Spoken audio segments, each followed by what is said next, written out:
All right, in the last video there, I said I was going to show you how I set up this little flame thing.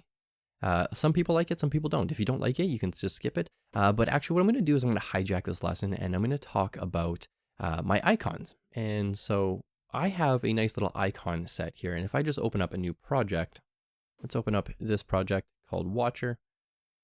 And what I have here is on the left, and if I make that just a touch bigger here so we can see it. Python extension was updated.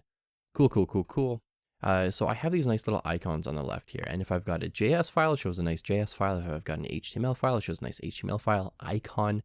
It shows all sorts of things in here. And so the way I do that is in my extensions, I can go to material theme icons.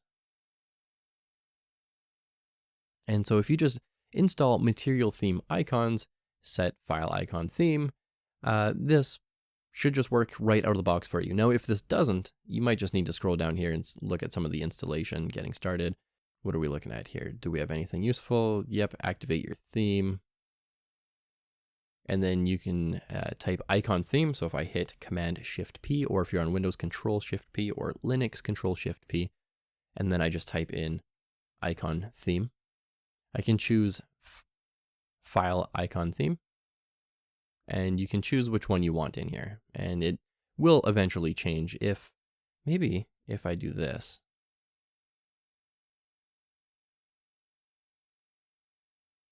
Is this going to change? Yeah, this changes them for me.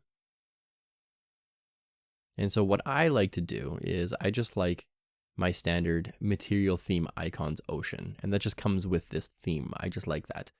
So if you don't have the icons, you might want to get some icons. Icons look nice.